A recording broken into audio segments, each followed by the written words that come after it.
Welcome to our presidential debate. We'll be starting off with the topic of drones used by military and police. I would like to introduce our candidates, Mr. Pooper and Mr. Dronson. Will our candidates please take the stage? Thank you. Hello, I'm Anderson Pooper, and I am a candidate for the president of this organization, and I would just like to say that I am against drone usage by the law enforcement and by the military.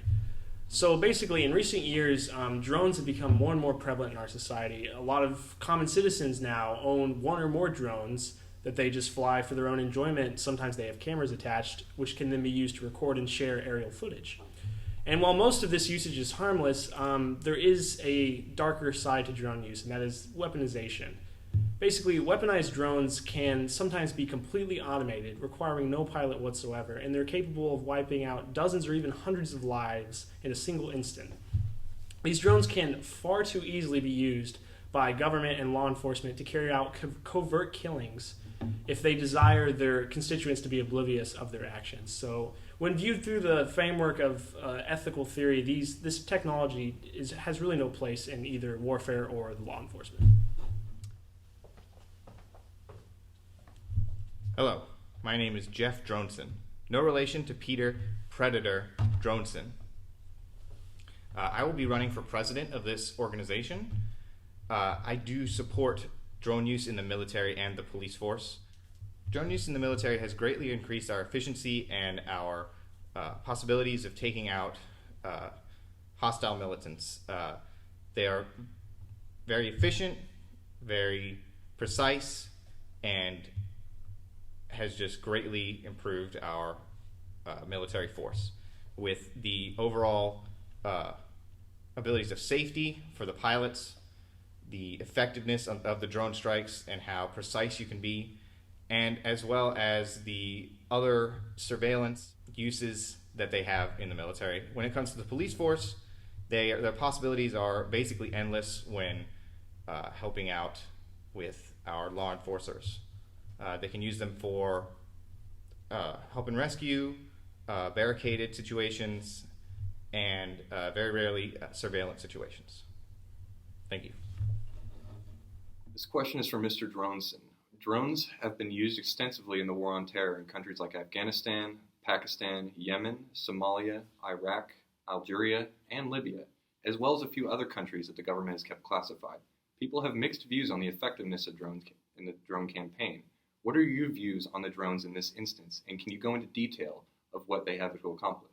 When it comes to drone use in the military, the effects are already visible. Since the United States has been using drones since 2002, several thousand militants have been killed across the Middle East. Throughout this aggressive campaign, the United States has been able to dramatically reduce the capabilities of terrorist organizations such as Al-Qaeda. You can't really argue against being able to hinder the activities of terrorist organizations whose sole purpose is to bring terror and pain to as many people as possible. Terrorists must be stopped, and drones are the best way to do it. Strategically, drones are phenomenally superior to the manned aircraft that they replace. Drone pilots are completely out of the danger, and it makes it far easier to accomplish their mission when they are not burdened with the danger of being killed in combat. This question is directed to Mr. Pooper. So with the increase in drone usage by the police in the United States, there is also an increase in people's concern with their privacy. Citizens are concerned that many of the possible uses or abuses of police drones could lead to a society that is shockingly Orwellian, to put it more bluntly. Our people are afraid that we're slowly turning into a big brother society.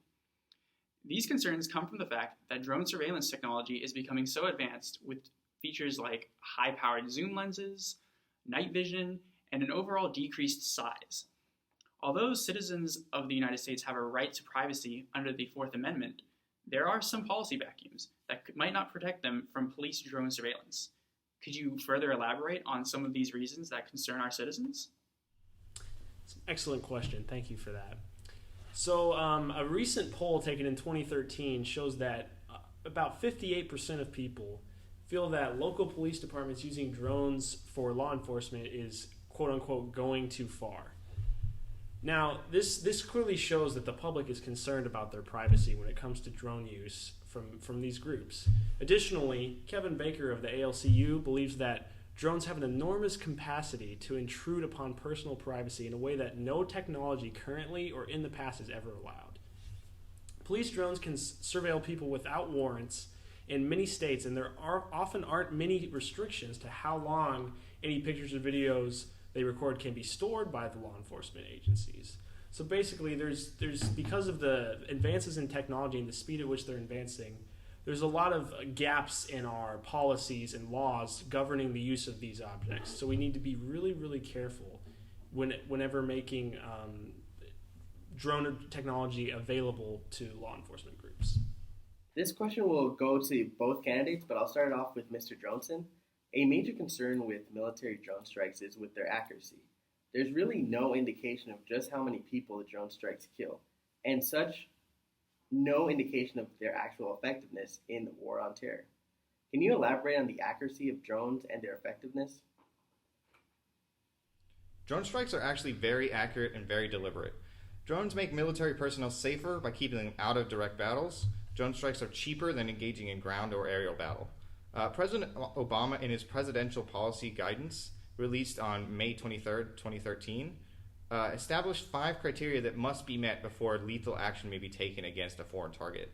First one, near certainty that the terrorist target is present, near certainty that non-combatants will not be injured or killed, an assessment that capture is not feasible at the time of the operation, for assessment that the relevant government authorities in the country where action is contemplated cannot or will not effectively address the threat to U.S. persons, and finally, an assessment that no other reasonable alternatives exist to effectively address the threat to U.S. persons. So in reality, they do not want to use drones lightly. They go through a lot of steps to try and figure out when it is right to use a drone and if they need to at all. In addition, the official numbers for the U.S. drone strikes has been released by President Obama's cabinet. According to the official release report, between January 20th, 2009 and December 31st, 2015, there were 473 drone strikes that have killed between 2,372 people and 2,581 combatants, and between 64 and 116 non-combatants, meaning civilians. That only puts the civilian casualties at around 6% of all the total casualties drone strikes have. That's actually a relatively low number and rather accurate. You mentioned the report released by the government. Can those numbers really be trusted? People believe that the U.S. purposefully deflates civilian casualty numbers to sway public opinion towards the continued use of drone strikes. Can the other candidates shed some light on this issue? Drone strikes, in reality, are highly inaccurate. Andrew Callan of the International Affairs Review has been quoted as saying, since 2006, 82 drone attacks in Pakistan have killed between 750 and 1,000 people, including between 250 and 320 civilians. That's basically equivalent to 1 civilian death for every 3 militants killed. That is terrible, terrible percentages.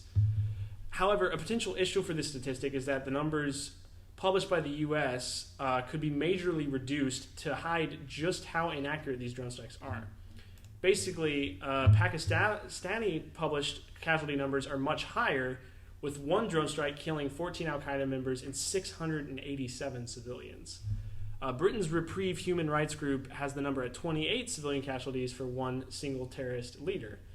So the U.S.'s numbers, Pakistan's numbers, and the Britain's numbers are wildly different in the numbers of civilian casualties, which shows that not only are civilians losing their lives to these strikes, but there is definitely some misrepresentation of information by the government agencies that are conducting these strikes. This question is for Mr. Dronson. Drones are starting to make their way into the police force here in America. Some people are hesitant towards this and don't really know what to expect of this. Some people fear that with drones coming to the U.S., we will be in danger, not only physically, but from other issues like privacy. No one really knows what drones would be used for in the police. Can you go into detail, any way, of how drones would be utilized in the police force so far and how they can be utilized in the coming future with the police force? Drones are perfect for the use in the police force. there are multiple hindrances to law enforcement jobs that can be easily overcome with the use of drones. These drones can be used for sniffing and detection of illegal drug deals, surveillance of corrupt officials, chasing criminals, monitoring domestic violence and child abuse, and so much more. The use of technology in the police departments all over the world is already advancing so far into their work procedure, and in addition to drones to the departments can further be of use to the society's welfare. I think a lot of the anxiety people feel about drones coming to America comes from the fact that a lot of people see drones as the predator drone, the killing machine that is used in the war. For the police force, that's actually not the case at all. Most U.S. police drones in existence today are the variants of the quadcopter drones that a lot of amateur hobbyists use. For instance, Grand Forks Sheriff's Department in North Dakota owns 4 of these quadcopter drones and uses them in their department. As of now, only a few police departments have utilized drones, and the primary use is to take place of the police helicopter and surveil from the air for less money and less risk to the pilots, of course. Drones have already seen some action in some big cases recently with the Cecil County Sheriff's Department solved a case that required them to use drones, and they recovered nearly 20 stolen construction vehicles. They surveilled, they used the aerial surveillance to find the vehicles, and warrants were issued, and multiple arrests were made, and the vehicles were returned safely. One instance of future drone use would be the Los Angeles County Sheriff's Department in January said it would be acquiring drones and deploying them to help at disaster response scenarios, hostage situations, and in cases of barricaded and armed suspects. Thank you. So this question is directed to Mr. Pooper. There are many risks with drone usage by the police, including malfunctions, crashes, and malicious hacking. For example, there's an exploit that can reverse engineer the drone's flight software and impersonate that controller to send navigation commands, meanwhile blocking all commands from the drone's legitimate operator, according to security researcher Nils Rodday. How can the reduction of drone use help the police and citizens live in a safer community? So basically, what's happening right now with drone use is just that the technology is advancing far faster than our policies covering their use can keep up. So there's lots of problems where maybe a person buys a drone just for their own enjoyment and own personal use. They fly it over a neighbor's house. The neighbor sees the drone, thinks they're spying on them and shoots it down. This has happened in several states like Kentucky, all across the country. When something like this happens, there's a general confusion of how to apply existing laws to these sorts of situations. So, like, for example, there was one court case where individual claimed that his property extended above his house into his actual airspace, so tried to apply the stand your ground law, basically, that if an object or a person is within your property, you have the right to take force against that object or person. So there's a lot of confusion here about what exactly can be done and what is allowed. Like, is drone usage over someone's property, is that considered an invasion of their privacy or not? So in general, I believe that a reduction of drone use by both the police and citizens will help us be safer. It'll help increase our privacy, and it will help create more transparency within the law enforcement, just in general between the public, and help us all live in a safer community. This question will be open to both of our candidates, but we'll start with Mr. Pooper. So with drones becoming a much more commonly used tool in our war on terrorism, people fear that the use of drone strikes are desensitizing our military to the act of killing. Do you agree with this or disagree? I absolutely believe that drone use in our military is desensitizing our military personnel. Our drone operators can be thousands of miles away from the battlefield, but with a push of a button, they can drop missiles and take hundreds of lives. It almost turns warfare into a video game. When all you need to do is look through a screen and find your target, it can really just kind of remove you from the human aspect of warfare, and I believe that is very, very dangerous. For example, Michael Hawes, a former Air Force employee who used drones in military conflicts, absolutely opposes their usage and believes that it desensitizes the operators, including himself. He's quoted as saying, ever step on ants and never give it a second thought, well, that's what you're made to think of the targets, just as black blobs on a screen. It's really easy to criticize military drone usage from the outside, but when its own former members are coming out and saying how dangerous and bad this technology is, we need to take notice, and there's definitely an issue here. So, how do you feel about this, Mr. Dronson? The opposition has claimed that drone piloting is like a video game because they are safe behind a computer screen, that they are not in combat, and that taking a life means nothing to them. That is so far from the truth. They still know they're taking a human life. They still are seeing the people that they will have to kill.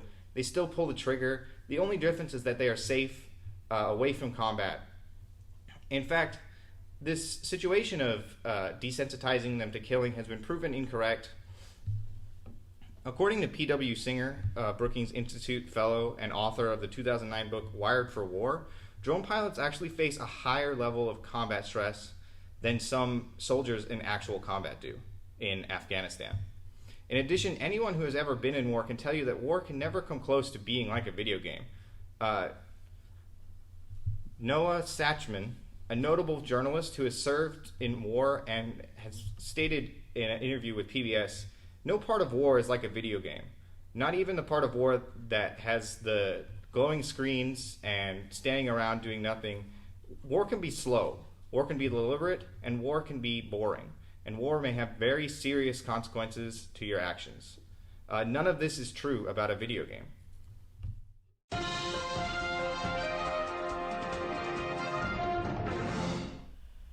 Our presidential debate will return after these messages.